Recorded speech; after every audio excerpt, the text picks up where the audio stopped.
Luke Musgrave could be a league winner at tight end. We'll tell you why he's the top waiver wire pickup next.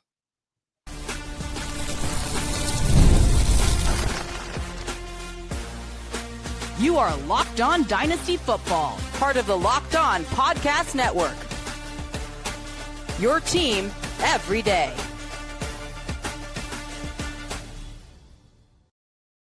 Welcome back to the Locked On Dynasty Football Podcast, part of the Locked On Podcast Network, your team every day. We'd like to thank you for making us your first listen of the day. Today's episode is brought to you by FanDuel. Right now, new customers can bet just $5, and if your bet wins, you'll get $300 in bonus bets to use across the app. Welcome back. I am your host, Marcus Moser. He is Michael Fabiano. And on today's show, we're talking about the waiver wire going into week 10. We'll tell you about the top quarterbacks to pick up. If there's any running backs out there that can help you, we'll look at some wide receivers as well. But let's actually start at the tight end position, because if you lost Tucker Kraft this week because of the torn ACL, who should you be picking up to replace him, Fabs? Well, I mean, obviously, if Colson Loveland's out there, I know he would probably be the top option, but Luke Musgrave is going to be right there. Unfortunately, Kraft's out for the season, and, you're looking at a worst case scenario here.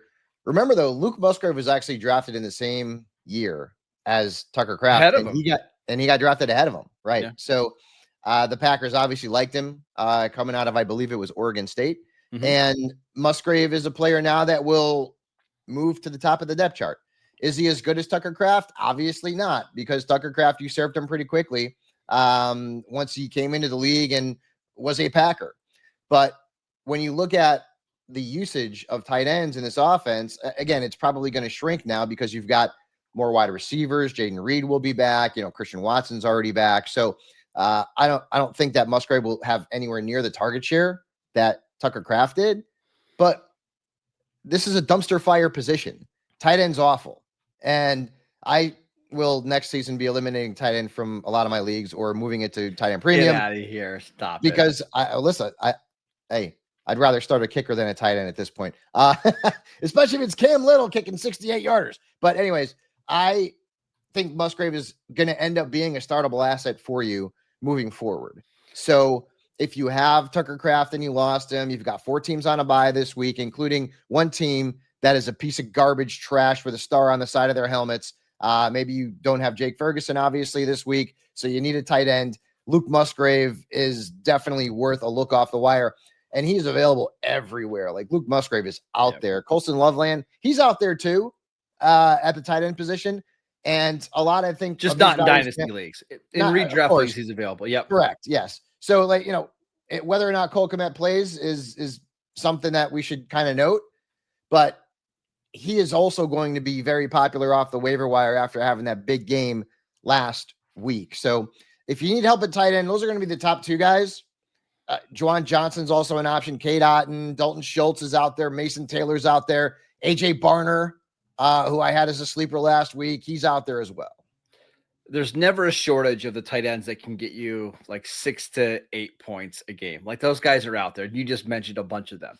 But what we're looking for on the waiver wire are the guys that could potentially, if they hit, be difference makers. And Luke Musgrave is a really good one to target because he doesn't have to worry about Tucker Kraft anymore in this offense. So this is going to be his tight end job. And it's not like there's been a lot of receivers that have stepped up in this offense for Green Bay. It's Romeo Doubs. Christian Watson gets the occasional deep target, and that's basically it. And if you look at Green Bay's schedule coming up over the next month or so, I just think they're going to be in a lot of shootouts, like games where they're not going to be able to just score 13 points. Like, they're going to have to score, 27, 28 points just to stay in it. I think Musgrave's a pretty good bet. I would be aggressive going out and getting him on your waiver wire in your dynasty leagues. Yeah, he will be a big one. Theo Johnson, too, is someone else that I should mention. Over the last 6 weeks, he scored double digits in 4 games. He had nearly 12 last week against the 49ers. I mean, drops the ball from time to time, but the Giants are desperate for playmakers. And so Theo Johnson's also somebody out there. If you want to put in a claim for him ahead of a Musgrave, I could see that. But there are some options out there that can give you, as Marcus said, double digits, on the low end. When you're looking at a tight end, if you get 9, 10 points out of a player who's not, a high-end kind of guy, that's a win at that position. All right, what about at the quarterback position? We know that Joe Flacco is on a bye this week. Thank goodness, because I am so tired of watching the stupid Bengals team. But is he the top quarterback right now on the waiver wire? Yeah, man. I always look at the ownership percentages over at Sleeper, and he's 53%. That's it. Like, this guy has literally been one of the best quarterbacks in fantasy football for almost a month. 53%? Like, okay, guys, I know he's 40, but who cares? He had 470 yards and 4 touchdowns last week. Like, it's crazy.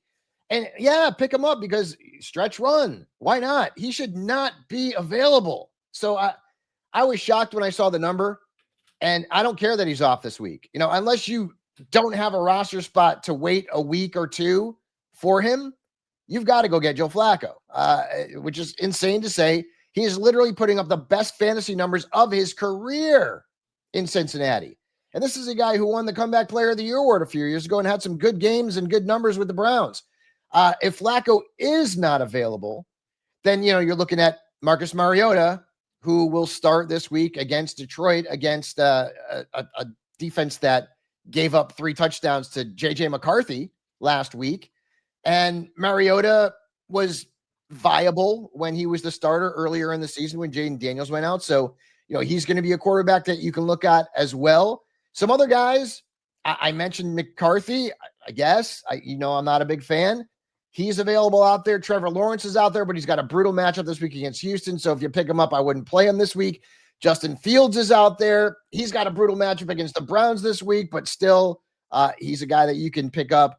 Michael Penix Jr. And then if CJ Stroud can't play and you're in a super flex league, well, suddenly Davis Mills, who is literally not owned anywhere. And every time I say Davis Mills, I think of Seven. Great movie, by the way. If you've never seen that movie, go watch it. Mills. What's in the box? Anybody? No? Of course. But that's more strictly for super flex leagues, and that's desperation. So I agree with you on Flacco. Here's the only concern that I have is that generally these quarterbacks that are like in their late 30s, early 40s, they start to really tail off when you get into mid-November and you look at the schedule. And I know Pittsburgh's defense has not been good this season, but they play the Steelers in Pittsburgh. Then they play the Patriots, the Ravens, whose defense looks much better, Buffalo, Ravens over the next 5 games. I just have a sneaky suspicion that some of the Flacco magic is going to run out, and you might be getting a rotten egg here a little bit. Why do you think the Ravens defense is playing better? They played Miami. Miami's terrible. Well, here's what I would say. They played Miami. They only gave up 17 to the Rams a couple weeks ago when they played that Rams team. Mm-hmm. They played really well against Chicago. So that's 3 straight games that the defense has played at a really high level. And I just wonder, I just have such a fear with these older quarterbacks turning into pumpkins as we get later in the year. Do you feel that way about Stafford also? Because Stafford has been literally right there with Flacco. Stafford's been on fire. 4 touchdowns this past week. He had 5 in London before the bye. What do you think about Stafford? Oh, I still like Stafford, but I think the Rams are just going to be better and they're going to be able to run the ball a little bit. That's my only concern. But I just be careful on Flacco. I'm just worried that people are going to be getting these expectations that they're playing the Bears defense every single week and that he's going to throw for 400 yards and 4 touchdowns. Yeah, I think you're going to have some stinker games coming. Marcus, he's done it every game, no matter who the opponent's been, every game so far. I know. He hasn't scored fewer than 18 points in a game as the Bengals starter. That offense, loaded wide receiver duo, a good running back, and a lousy defense. Yep. That is a recipe for fantasy success for the quarterback. All right, let's talk about the top wide receiver available in your waiver wires. We will get to that next. This episode is brought to you by Built.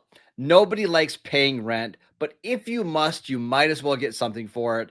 And that is where Built comes in. Built is changing the game by turning your rent payment into real rewards that you can actually use. When you pay through Built, you can earn flexible points that can be redeemed towards hundreds of hotels and airlines, a future rent payment, your next Lyft ride, and more. But Build isn't just about rent. It's about rewarding you around your entire neighborhood. I love that with Build, your rent finally works for you. You're earning points every month on something that you already have to pay for.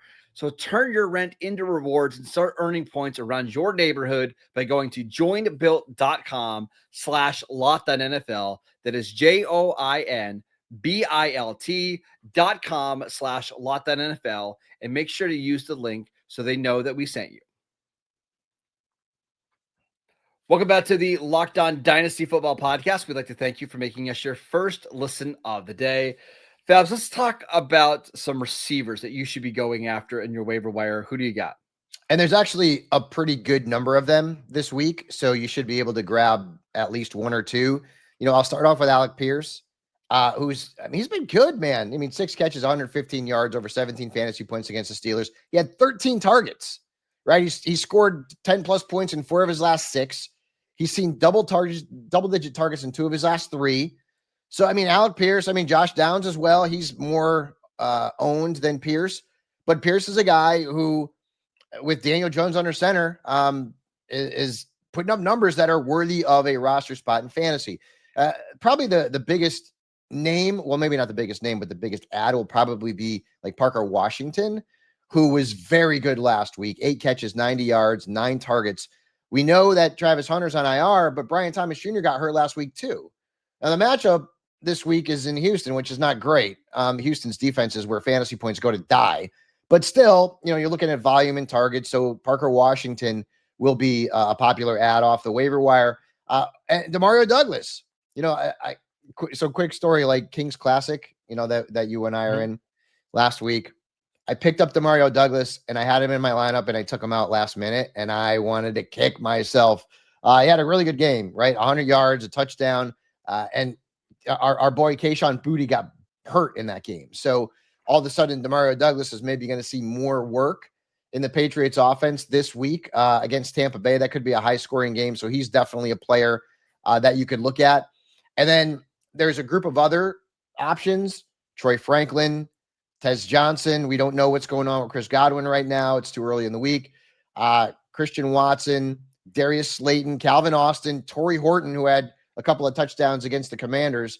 And then Olamide Zaccheaus, who I started, believe it or not, in a high-stakes league last week. All of those players are very widely available on the waiver wire, Marcus. So I want to go back to Alec Pierce for a second, because I think from a dynasty perspective, he's interesting because I'm not sure that he's owned in every league, but he's somebody who is going to be a free agent after this year. And just based on everything that we've seen from him this season, Fabs, like, I think he's going to get a big contract. Like, he's a good player. And I wonder if he's one of these guys where if he goes to another team and he can be like the clear-cut number 2 receiver or number 2 option in a passing game, if he couldn't, be much better on his second contract, because we're seeing every week, like, he used to just be like a deep threat guy that you would give the occasional target to.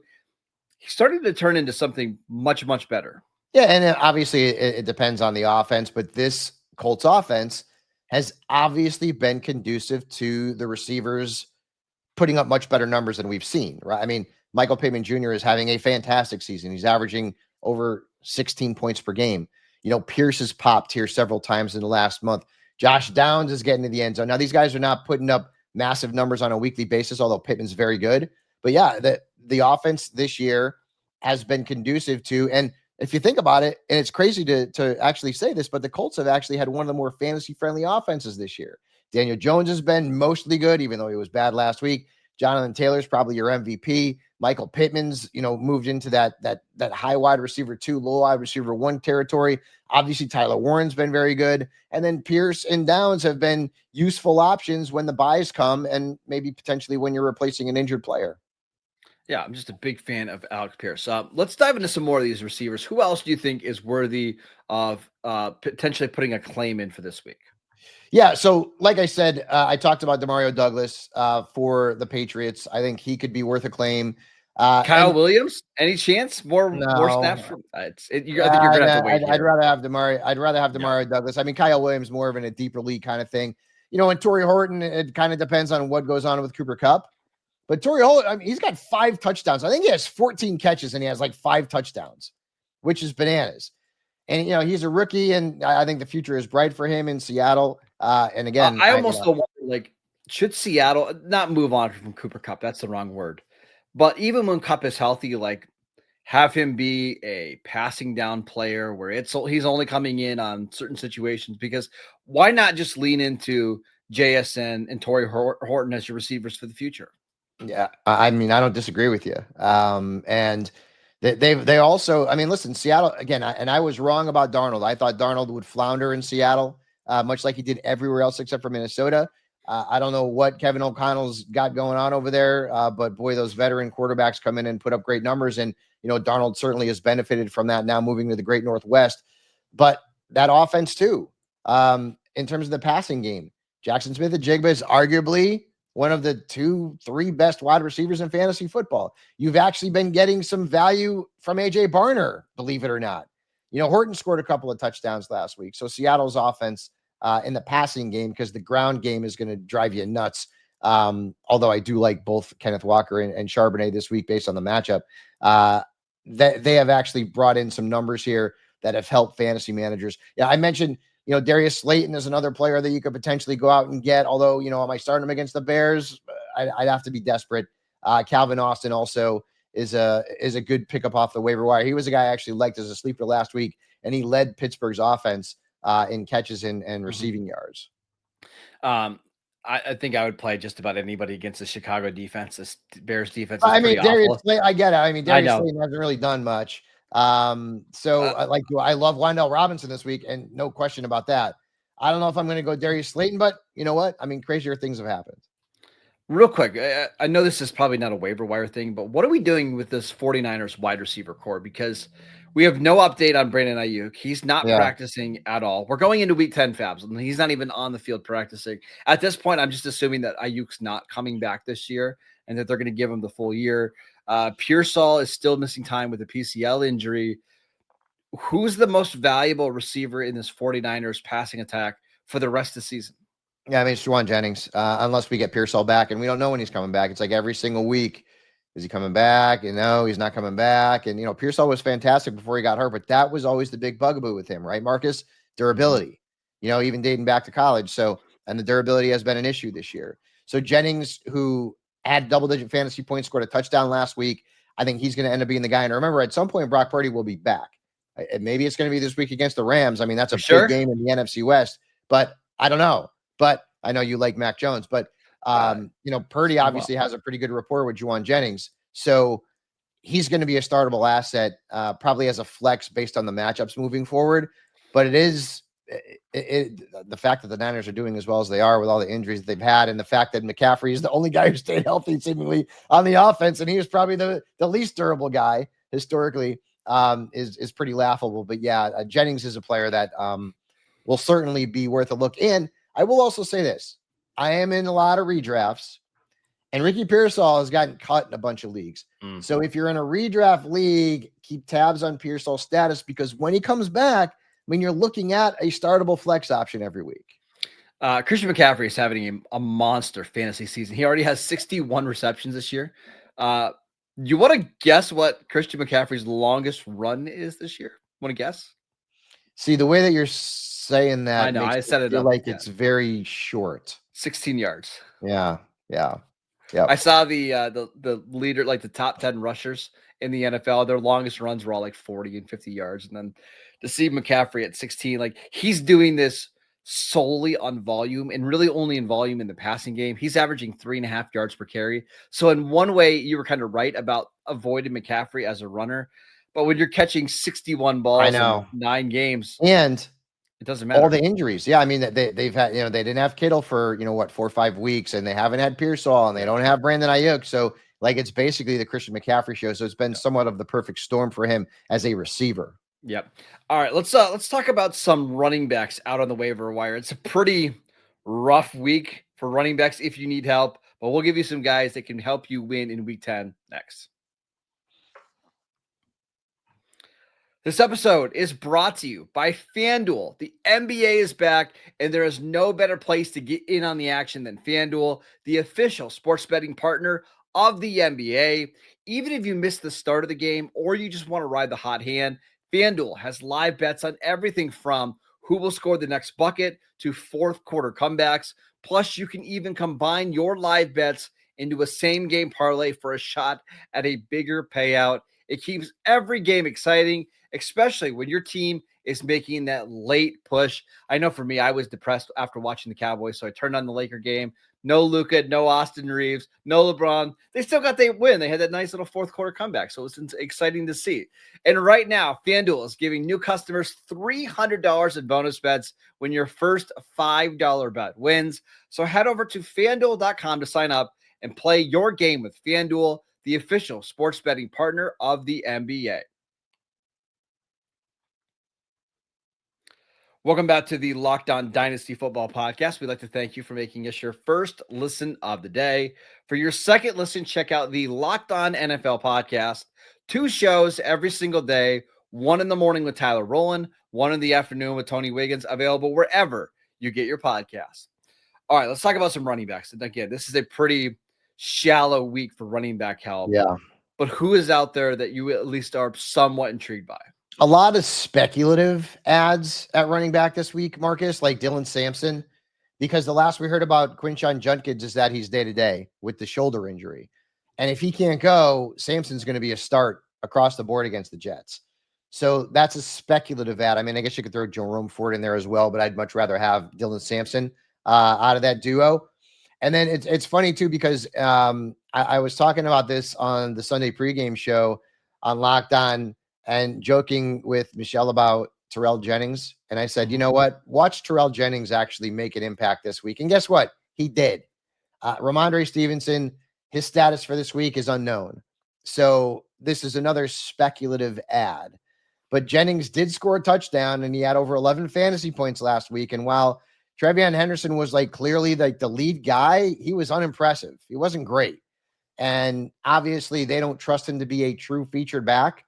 So desperate fantasy managers, if there's no Stevenson, can go with Jennings. I've got some other players here. I don't know that any of them are really startable this week, although there's one. And can we, and I know we haven't talked about the Cowboys-Cardinals game. I mean, listen, Jerry Jones. I can edit this all out. Go ahead. Jerry Jones is a complete doofus. And, he continues to ruin our hopes and dreams of ever getting close to a Super Bowl, but I won't get into that. The Arizona Cardinals hate our fantasy teams. They hate it. Why? Oh, it's Michael Carter's going to be the guy. Oh, Michael Carter. And then it's Bam Knight. Ah, darn it. Okay. Now let's pick up Bam Knight. Bam Knight, start him against the Cowboys. He's a good play. And they used Amari DeMarcado last night. Like, it's friggin' maddening, man. These damn backfield committees. And the Cardinals are the worst offender when it comes to driving fantasy managers nuts. So DeMarcado did not get picked up in a lot of leagues because we all thought it was going to freaking be Bam Knight, and it was DeMarcado. So now he's out there. Not a great matchup against Seattle coming up, but still he's out there. Marcus likes to pick up guys like Isaiah Davis just in case if Breece Hall ends up getting hurt Sampson. or something. Yep. So Isaiah Davis is out there. I mean, Devin Singletary led the Giants backfield in snaps and touches. Now, I don't want anything to do with either one of those guys, including Tyrone Tracy as a regular starter, but Singletary's out there. Bashal Tutin's out there. Blake Corum got some burn this past week. If Bucky Irving can't come back, Sean Tucker's out there. So there's a lot of speculation this week at running back because it's early in the week, Marcus, and we just don't know the status of some of these veteran guys or guys that we're hoping will return. And if they don't, well, then we've got some potential dart throw streamers, at our disposal. And that's all you're doing right now is you're trying to pick up some of these guys that you're hoping week 13, 14, as we get closer to the fantasy football playoffs, might be able to have a role. Generally, I want to target guys that are in better offenses where if they would happen to get on the field, maybe they're able to actually put up some numbers like Brashad Smith with the Chiefs. I think his role is pretty defined, but he did nothing. Right? I mean, he did nothing, and the Chiefs have a bye this week. That's why I didn't put him in here. He barely touched the ball. I was kind of surprised. I would say situations like that, even in like Philadelphia, if Saquon goes down, Tank Bigsby is somebody that is nice to have on your bench in case you need him. I just think that's the way you should be going at the running back position right now. All right, that is it for today's show. We want to thank you for making Locked On Dynasty Football your first listen every single day. Check out the channel on YouTube. Download the podcast wherever you get your podcasts. We are free and available on all platforms. Follow Fabs on Twitter at Michael_Fabiano. I'm at Marcus_Moser, and we will see you right back here tomorrow.